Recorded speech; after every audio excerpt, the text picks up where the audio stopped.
இன்றைக்கி ஆடி வெள்ளி, அதனால் ரொம்பவே ஸ்பெஷலாக இருக்கட்டும் அப்படின்றதுக்காக காலையிலே தலைக்கெல்லாம் குளித்து முடிச்சுட்டு சாரீ கட்டி இன்னும் கொஞ்சம் ஸ்பெஷலாக்கலாம் டேவை அப்படின்னு சொல்லிட்டு நான் ரெடி ஆகிட்டேன். மார்னிங்கே சமையலுக்கான எல்லா வேலையுமே ஆக்சுவலாக பார்த்தாச்சு. என்ன சமையல் பண்ணியிருக்கேன்னு பார்த்தீங்கன்னா, சாப்பாடு, வாழைக்காய் வறுவல், கேரட் பீன்ஸ் பொரியல், மாங்காய் ஸ்வீட் பச்சடி, அதுக்கப்புறம் சாம்பார், பருப்பு பாயாசம், வடை மட்டும் கடையில் வாங்கியிருந்தோங்க. ஸோ இதெல்லாம் மார்னிங்கே நான் ரெடி பண்ணிவிட்டு சாமி ஜாமான் எல்லாமே நல்லாவே விலக்கி வச்சுருந்தேன். ஸோ அதுக்கெல்லாமே நல்லா பொட்டு வச்சு நம்ம ரெடி பண்ணிடலாம் அப்படின்னு சொல்லிட்டு. ஸோ ஆடி அந்த வெள்ளிக்கிழமை ரொம்பவே விசேஷமாக இருக்கும். அதனால் வீட்லேயும் கொஞ்சம் இந்த மாதிரி நம்ம நீட்டாக வச்சுக்கிட்டோம் அப்படின்னா ரொம்ப நல்லதுன்னு அம்மா அடிக்கடி சொல்லிகிட்டே இருப்பாங்க.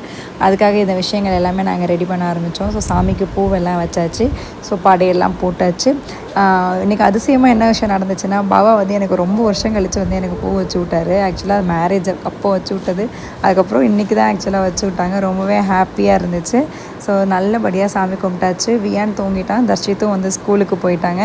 ஆனால் என்ன ஆயிடுச்சு தெரியுமா, கடைசியில் எங்கள் பாபா சாமி இந்த மாதிரி ஒரு டான்ஸ் போட்டார் பாருங்க. அதுதான் இன்றைக்கி ஹைலைட்டு. லாஸ்ட்டாக நாங்கள் செஞ்ச சமையல்லாம் சாப்பிட்டுட்டு திருப்தியாக இருந்துச்சுங்க. ஸோ இதே மாதிரி இன்னொரு vlogல பார்க்கலாம். Bye bye.